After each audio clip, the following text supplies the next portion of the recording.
This incompetent moron will finally embarrass herself. After this deal, I'm done with her. I stared at the text message glowing on Miles's tablet screen, my coffee growing cold in my hands. The words felt like ice water in my veins. 6 months. 6 months I had poured my heart, soul, and every waking moment into preparing for tomorrow's pitch meeting with Gravora Group, the deal that would make or break our consulting firm, Thornlin Analytics.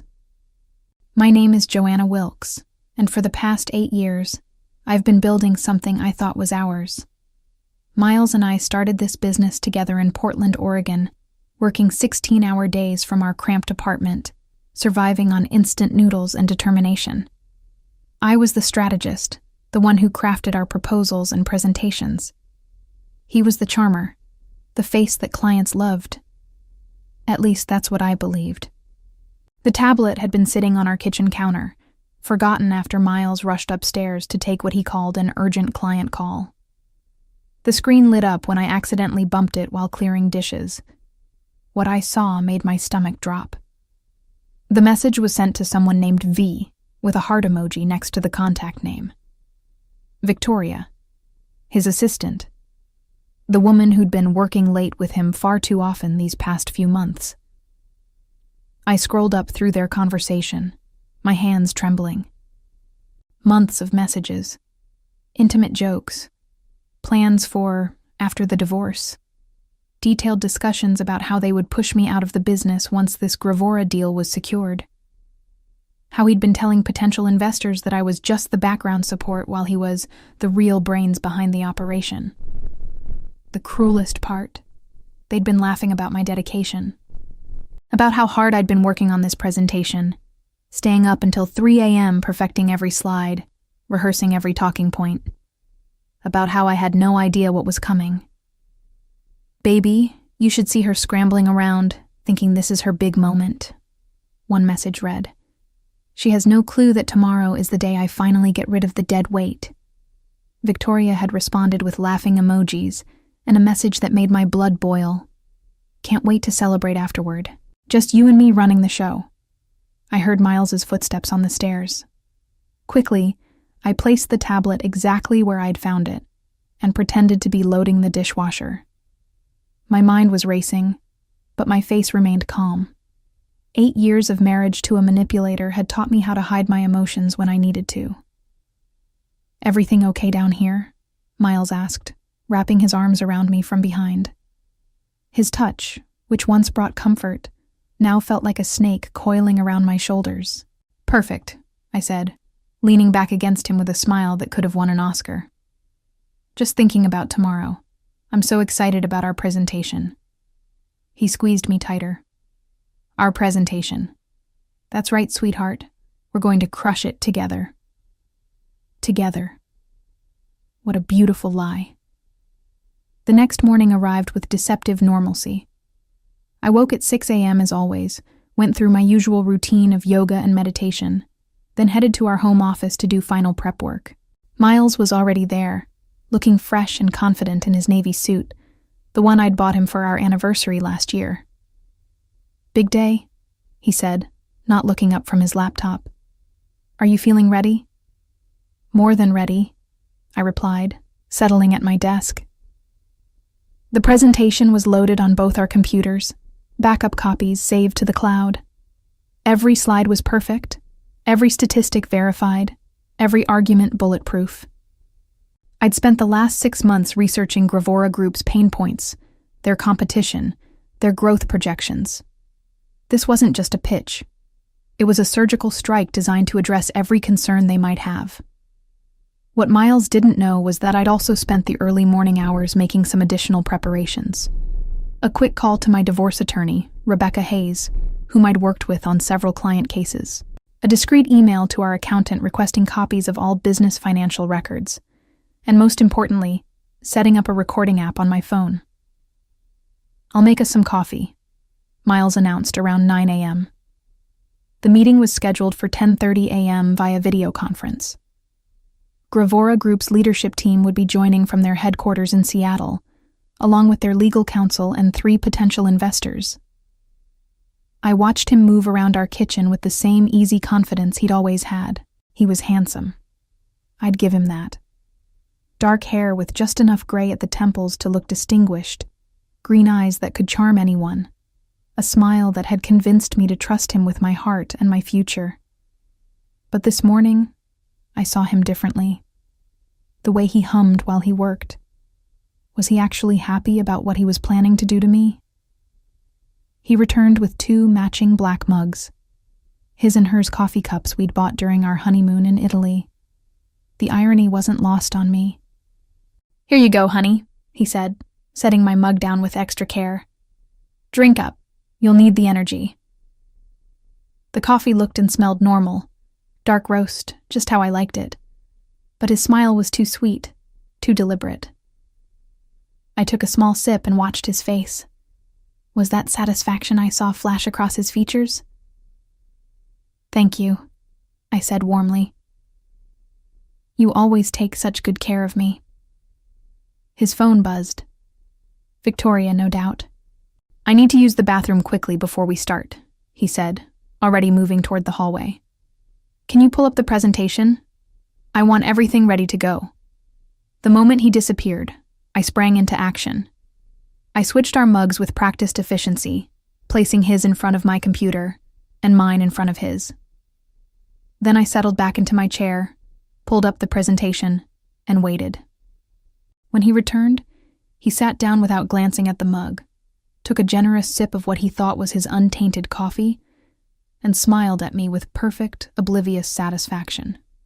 The meeting was about to begin, and so was his downfall. At exactly 10:30 a.m., our computer screen filled with faces.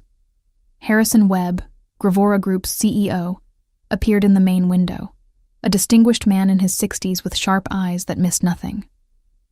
Beside him sat Jennifer Coleman, their chief operating officer, and Thomas Rivera, their head of business development.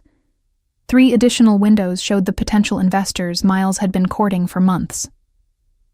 "Good morning, everyone," Harrison said, his voice clear through our speakers. "We're excited to hear what Thornland Analytics has prepared for us today." Miles straightened in his chair, his confident smile firmly in place. "Thank you for this opportunity, Harrison. Joanna and I have been working tirelessly to create something we believe will transform your operational efficiency." I noticed he emphasized Joanna and I, making sure to position himself as the leader. But as he reached for his coffee mug to take another sip, I caught something else, a slight tremor in his hand. "Interesting. Before we begin," I interjected smoothly, "I want to acknowledge what an honor this is. Gravora Group's reputation for innovation precedes you, and we're thrilled to potentially partner with an organization that shares our commitment to excellence." The investors nodded approvingly. This was exactly the kind of respect and professionalism they expected. Miles shot me a quick glance. Was that irritation? Or was the substance he'd intended for me already beginning to affect him? "Shall we dive in?" Miles asked, clicking to the first slide. "Our analysis indicates..." He paused, blinking hard. "Our analysis indicates that Gravora Group faces 3 primary challenges in the current market landscape." His voice was still strong, but I noticed he was speaking more slowly than usual. Harrison leaned forward slightly, his attention fully focused. These were sharp business people. They'd notice any sign of weakness or unprofessionalism. "The first challenge," Miles continued, "is operational redundancy across your regional offices. Our research shows..." Another pause. He rubbed his temple with his free hand while reaching for his coffee with the other. "Shows that you could achieve 18% greater efficiency through streamlined processes." I watched the investors' faces. They were listening intently, but I could see subtle signs of concern beginning to form. Miles was stumbling slightly over words that should have been second nature to him. "The second challenge involves data integration," I said, seamlessly taking over. "Your current systems operate in silos, which creates delays in decision-making and reduces your competitive advantage." As I spoke, Miles took another long drink from his mug. The irony was exquisite. He was essentially poisoning himself with his own treachery. But I kept my expression neutral, professional. This had to look natural. Miles, would you like to elaborate on the technical aspects? I asked sweetly. He blinked several times, clearly trying to focus. Yes, absolutely. The technical aspects they're quite complex, but essentially... His words were beginning to slur almost imperceptibly. Harrison's eyebrows rose slightly. In the business world, this kind of unprofessional behavior during a critical presentation was career suicide. And Miles was about to make it much, much worse. Miles? Jennifer Coleman's voice cut through the silence as my husband stared blankly at the screen, his mouth slightly open. 20 minutes had passed since the meeting began, and what had started as subtle confusion was now becoming impossible to ignore. I'm sorry, Miles said, shaking his head vigorously. There's something. He reached for his coffee again, taking another gulp as if it might clear his head. The substance, whatever it was working exactly as he'd planned it to work on me. The data integration challenges are significant. That was when Harrison Webb's expression shifted from polite attention to genuine concern. Mr. Wilkes, are you feeling all right? Perhaps we should reschedule if you're not well. I saw my opening. Harrison, if I may, I said, my voice calm and professional. Miles has been pushing himself extremely hard to prepare for this presentation. He was up until 4 a.m. last night making final adjustments. Perhaps I should take over while he collects himself. It was a masterful move. I appeared caring and professional while subtly suggesting that Miles's behavior was due to exhaustion rather than incompetence. But more importantly, I was positioning myself to salvage what he was destroying. That would be appreciated, Thomas Rivera said from his window. We're very interested in hearing the full proposal. Miles tried to protest. No, I'm fine. I can... But as he attempted to stand, he swayed slightly and had to grip the edge of the desk. The investors exchanged glances that spoke volumes. Please, darling, I said, standing and gently placing my hand on his shoulder. Let me handle this. You've done so much work already. To the camera, I added, I know every detail of this proposal as well as Miles does. We've been true partners in developing this strategy. What I didn't mention was that I had developed 90% of it myself. Miles had been the presentation face, but I'd been the brains behind every analysis, every recommendation, every innovative solution we were proposing. I smoothly transitioned to the next slide. As I was saying, your data integration challenges create a ripple effect throughout your entire operation. Our analysis of your Q3 reports shows that information delays cost you approximately $3 million in missed opportunities. Now I was in my element. This was what I'd been born to do. Take complex business problems and create elegant, profitable solutions. As I spoke, I watched the investors' faces transform from concern to interest to genuine excitement. Furthermore, I continued, clicking to a detailed chart I'd spent weeks perfecting, our proposed implementation timeline would have you seeing measurable results within 90 days, with full optimization achieved in 6 months. Harrison leaned back in his chair, clearly impressed. These metrics are quite ambitious, Mrs. Wilkes. How confident are you in these projections? Completely confident, I replied, without hesitation. We've modeled these scenarios using data from 3 comparable companies, and in each case, our methods exceeded projected outcomes. Behind me, Miles was trying desperately to regain his composure. He'd managed to sit back down, but his face was pale, and he was blinking repeatedly as if trying to clear his vision. The substance he'd intended to humiliate me with was systematically destroying his credibility instead. This is impressive work, Jennifer Coleman said. The depth of analysis is exactly what we'd hoped to see. Thank you, I said, genuinely pleased. This project represents months of research and strategic thinking. We understand that you have multiple consulting firms competing for this contract, which is why we've gone far beyond surface-level recommendations." As I spoke, I noticed one of the investors, Margaret Torres from Calden Moore Partners, taking notes furiously. That was always a good sign. In my peripheral vision, I could see Miles fumbling with his coffee mug again, clearly confused about why he was feeling worse instead of better. The beautiful irony wasn't lost on me. He'd planned to watch me humiliate myself, to use my supposed failure as justification for pushing me out of our business. Instead, he was witnessing my finest professional moment while experiencing the very fate he'd intended for me. But this was only the beginning. The best part was yet to come. "If we could move to the implementation timeline," I said, advancing to slide 12. "You'll see that we've broken the project into 3 distinct phases, each with measurable milestones and success metrics." Harrison Webb nodded approvingly, but his attention kept drifting to Miles, who was now gripping the arms of his chair as if the room were spinning. "Mr. Wilkes, are you certain you don't need medical attention?" This was the moment I'd been waiting for. "You know what?" I said, as if the idea had just occurred to me. "Miles, why don't you step away for a few minutes? Get some fresh air, maybe splash some water on your face. I can handle the rest of the presentation." Miles looked at me with confusion and... was that fear? He was beginning to realize that something was seriously wrong, but he couldn't figure out what.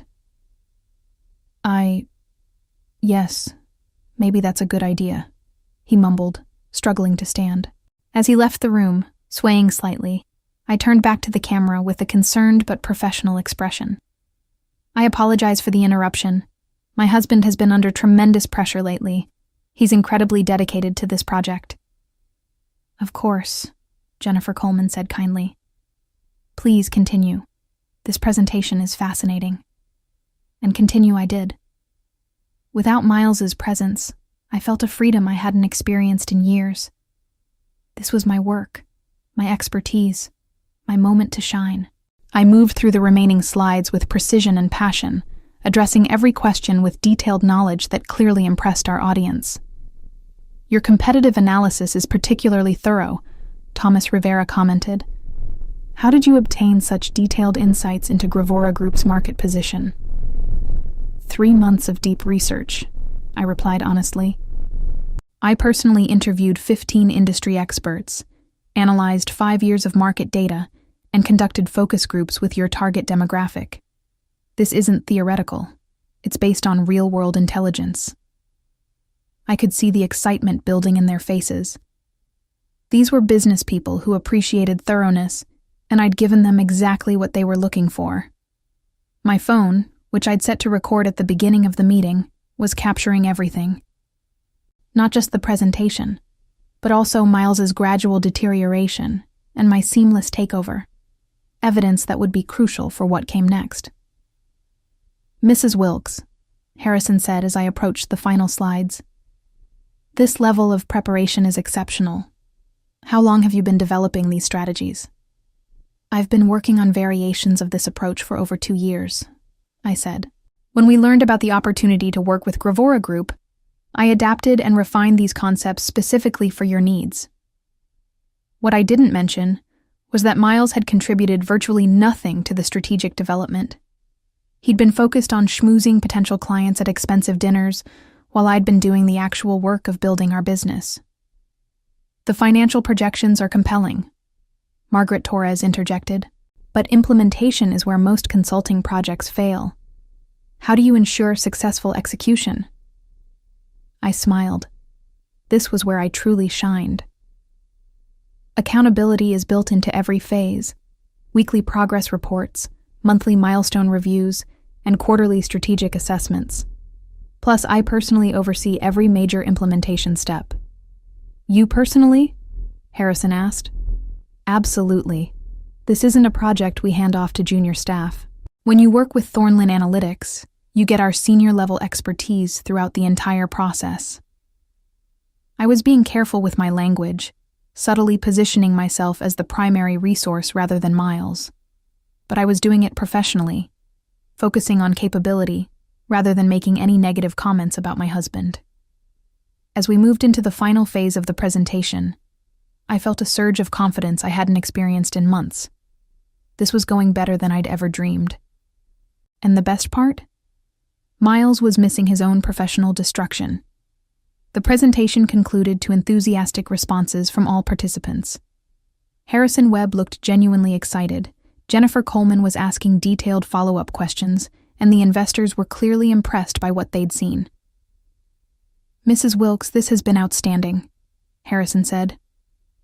"I have to ask, is this level of strategic thinking typical of your work?" "It is," I replied confidently. "I believe in going beyond surface-level analysis to uncover the real opportunities for growth and efficiency." "How soon could you begin implementation if we move forward?" Thomas Rivera asked. "Immediately," I said. "I've already cleared my schedule in anticipation of this project. My full attention would be dedicated to ensuring Gravora Group's success."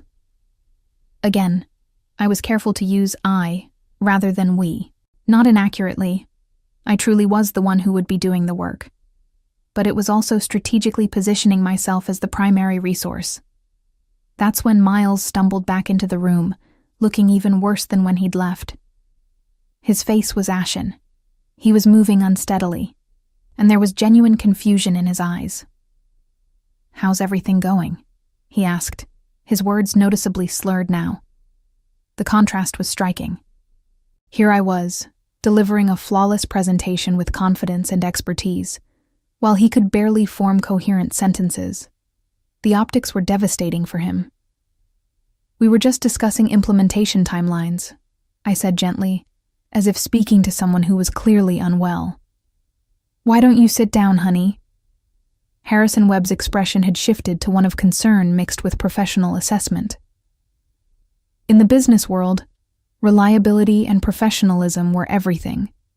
What he was witnessing would raise serious questions about Miles's capability to handle a multi-million-dollar project. "Mr. Wilkes," Harrison said carefully, "perhaps we should continue this conversation when you're feeling better." No, Miles protested, trying to inject energy into his voice. "I'm fine, just tired. Let me walk you through the final recommendations." But when he tried to advance to the next slide, he clicked the wrong button and accidentally closed the presentation entirely. The fumbling that followed, his desperate attempts to reopen the file while clearly struggling with basic computer functions, was painful to watch. "It's all right," I said smoothly, reopening the presentation on my computer and sharing my screen instead. "Technical difficulties happen. Here we go." I guided the discussion through the final points with professional grace, making Miles's struggles look like minor hiccups rather than major red flags. But the damage was done. These business leaders had seen everything they needed to see. As the meeting wound down, Harrison made a comment that sent chills down my spine. "Mrs. Wilkes, your expertise is exactly what we're looking for. We'll be in touch very soon with our decision." Not your company's expertise. Not Thornlin Analytics' expertise. My expertise. After we ended the call, Miles slumped in his chair, looking confused and exhausted. "What happened?" he asked. "I felt fine this morning, and then—" "You've been pushing yourself too hard," I said with false sympathy. "Maybe you should go lie down. I'll handle any follow-up with the clients." As he struggled to stand and make his way to our bedroom, I sat alone in our office, contemplating what had just occurred. The meeting had gone better than I'd ever imagined. I'd not only salvaged what Miles had tried to destroy, I'd potentially secured the biggest contract of our careers. But more importantly, I'd documented everything. The recording on my phone captured not just Miles's deteriorating condition, but also his admission that he'd felt fine that morning before drinking the coffee he'd prepared. The trap he'd set for me had caught him instead. And now it was time to spring a few traps of my own. Within an hour of the meeting's conclusion, I was already implementing the next phase of my plan. Miles was upstairs, sleeping off whatever substance he'd intended to use against me, while I worked methodically to secure my future and expose his betrayal. First, I called Rebecca Hayes, my attorney. "Rebecca, it's Joanna Wilkes. We need to meet today.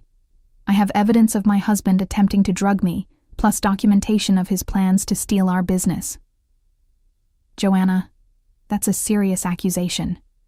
What kind of evidence are we talking about?" "Audio recordings, text messages, and witness testimony from a business meeting where he inadvertently dosed himself with whatever he'd put in my coffee. Can you meet me at 4 p.m.? Next, I forwarded the screenshots I'd taken of Miles's text conversation with Victoria to my secure email account. Then I sent a carefully worded email to Harrison Webb. "Dear Mr. Webb, thank you for your time today. I wanted to follow up personally on a few details from our presentation. As you may have noticed, my husband seemed unwell during our meeting. This morning's incident has made me realize that I need to address some personal matters that could affect our professional relationship. I want to assure you that my commitment to this project remains absolute, and my ability to deliver results is in no way compromised by these personal circumstances. I'll be available by email and phone for any questions you might have." It was professional, but hinted at underlying issues without being explicit. Harrison Webb was shrewd enough to read between the lines. Finally, I called our business accountant and requested an emergency audit of all company finances. I need documentation of who contributed what to the business, including intellectual property, client relationships, and financial investments. By 3 p.m., I'd also visited our bank and opened a separate business account in my name only, transferring the funds I could prove I'd personally contributed to the company. The intellectual property rights were trickier, but Rebecca would help me sort through those. Miles was still sleeping when I left for my attorney meeting. I left a note saying I'd gone to run errands and would be back by dinner. Let him think everything was normal for a few more hours. The irony was delicious. He'd spent months planning to push me out of our business, thinking I was too naive and trusting to see it coming. But his own arrogance had blinded him to the most important fact. I'd built this company. I was the strategist, the researcher, the one who created the solutions our clients paid for. He'd just been the pretty face delivering my work. Now he was about to learn exactly what happened when you underestimated the woman who'd made your success possible. At 6 p.m., I returned home to find Miles awake, but still groggy, sitting at our kitchen table with a cup of tea. The irony of him drinking something I'd prepared wasn't lost on me, though this time it was just harmless chamomile. "Feeling better?" I asked, setting down my purse and affecting a concerned tone. "I don't understand what happened," he said, rubbing his temples. "I felt fine this morning, then suddenly I could barely think straight during the meeting. I probably ruined everything." "Don't worry about it," I said soothingly. "I managed to salvage the presentation. Actually, Harrison Webb seemed quite impressed with our work." Miles looked up sharply. "Our work?" "Well, the strategic analysis we developed together," I said carefully. "Though I did most of the talking after you started feeling unwell." I watched his face as the implications sank in. If I'd successfully completed the presentation, then his plan to watch me fail had backfired completely. But he couldn't figure out how or why he'd been the one to fall apart instead. "Did they say anything about moving forward?" he asked. "Harrison said they'd be in touch soon with their decision. I think we have a real chance." What I didn't mention was the email I'd received from Harrison just an hour earlier. "Joanna, after today's presentation, I'm confident that you're exactly what Gravora Group needs. Let's schedule a call tomorrow to discuss terms. I was impressed not only by your strategic thinking but also by your professionalism under difficult circumstances. The contract was mine. The business was mine. And tomorrow, Miles would learn exactly how thoroughly his life was about to change." As we sat there sharing dinner, him still confused about his mysterious illness, and me quietly planning his downfall, I reflected on how poetic justice could be. He'd tried to drug me into professional humiliation. Instead, he'd drugged himself into obsolescence. The revenge was just beginning, but already, it was more satisfying than I'd ever imagined. 6 months later, I sat in my new office overlooking downtown Portland, reviewing the latest quarterly reports from the Gravora Group project. The results exceeded even my optimistic projections. We'd achieved a 22% efficiency increase and saved them $3.8 million in the first phase alone. The divorce had been swift and decisive. Rebecca Hayes had presented such compelling evidence of Miles's attempted sabotage and planned theft that his attorney had advised him to settle quickly. I'd retained full ownership of Thornlin Analytics, along with our client list and all intellectual property I could prove I'd developed. Miles had tried to contest the settlement, claiming he'd been drugged without his knowledge. But when the toxicology report revealed traces of a mild sedative, something easily obtainable but requiring premeditation to use, combined with his text messages plotting to remove me from the business, his credibility had crumbled entirely. Victoria had been terminated from her position the same week I'd forwarded her inappropriate communications with my husband to her professional licensing board. The consulting industry in Portland was smaller than most people realized. Her reputation was effectively finished. I'd expanded the business by 40%, hired 3 brilliant analysts, and secured 2 additional major contracts based solely on the success of the Gravora project. The company that Miles had planned to steal from me was now thriving beyond either of our original dreams, and it was mine alone. Sometimes, late in the evening when I reviewed my work, I thought about that morning 6 months ago. How he'd handed me that coffee with such smug satisfaction, so certain he was about to watch me destroy myself. How he'd never imagined that his own arrogance would be his downfall. The beauty of perfect revenge, I'd learned, wasn't in elaborate schemes or dramatic confrontations. It was in simply allowing someone's own malice to consume them while you stepped aside and claimed the life they'd tried to steal. Miles had taught me one final valuable lesson. Never trust someone who would poison your coffee. But more importantly, always make sure you know which cup is which. In the end, justice had been served in the most fitting way possible. He'd drunk deeply from the cup of his own treachery, and I'd inherited everything he'd thought was his. As I looked toward the future, I couldn't help but smile at how perfectly the tables had turned in my favor.